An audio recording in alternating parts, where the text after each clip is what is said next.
Ayun guys, magandang araw sa inyo lahat guys. Nandito pa rin po tayo ngayon sa Quezon City Memorial Circle. Atin pong pasyala at ikutin guys ang loob ng Quezon City Circle kung ano pong mayroong ganda sa loob po ng Quezon City Circle. Ayun guys, tara guys, samahan niyo po ako sa aking paglalakbay dito.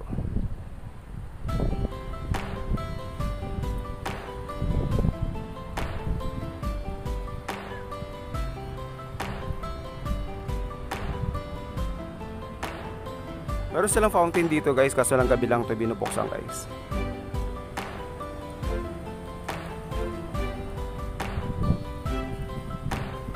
Ayan guys, kung mapapansin nyo guys, yung semento dito guys, yung side nila guys, iba-ibang kulay po yung pintura dito. Ayan, maganda siyang tingnan sa mata, nakaka-relax siya tingnan po sa mata.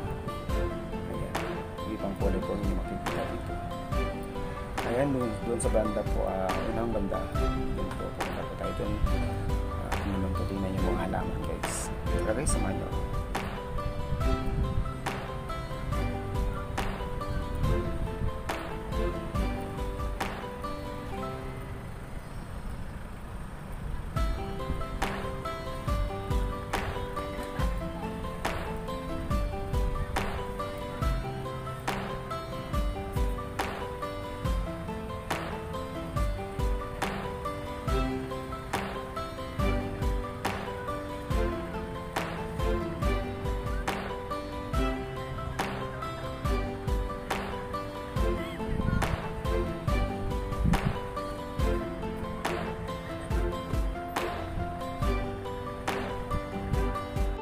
Ayan guys, nandito pa rin po tayo ngayon sa Quezon City Circle. Nandito naman po tayo ngayon sa mga halaman guys. Atin po papakita guys sa inyo po ang kagandahan at maraming halaman na dito guys.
Ayun po, kung gusto niyo pong bumili ng mga bulaklak dito, nandito po sa Quezon City Circle, marami po kayong pagpipilian mga halaman na gusto niyo pong piliin.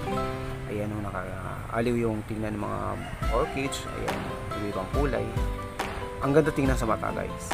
Ayan, samahan niyo po ako at ito na mga ipotin ang Quezon City Memorial Circle.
Ayan, mayroon din pong mga prutas dito na gusto niyo pong itanim sa inyong mga bahay. Ayan, mayroon po kayong pwedeng bilhin dito.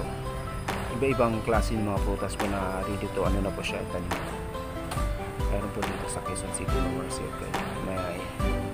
Pwede niyo pong punta na, pwede po kayong mamili dito. Maraming halaman at ibang halaman na dito, ano na po siya, tanim sa inyong tahan. Tara, samahan niyo po ako. Mayroon din po dito mga paso na pwede niyo pong taniman ng mga halaman na gusto niyo pong bilhin dito. Ay ibang klase, ibang klase po na mga paso.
Ito naman yung guys, yung halaman na ngayon na mahal siya at sikat na halaman ngayon. Hindi ko alam kung anong tawag dito sa Tagalog kasi sa amin tawag nito is badyang. Ayan guys, mapapansin nyo guys, malalaki na siya. Ito yung mahal na ngayon na halaman. Ayan guys, marami dito guys. Ayan, green na green siya. Ayan, mahal na mahal ngayon yan ang halaman na yan. Hindi ko alam kung anong tawag sa Tagalog yan. Sa amin ang tawag nito is badyang.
Ayun guys, maraming salamat sa inyong pagkasama sa akin. Ayan, thank you so much guys. Ayan.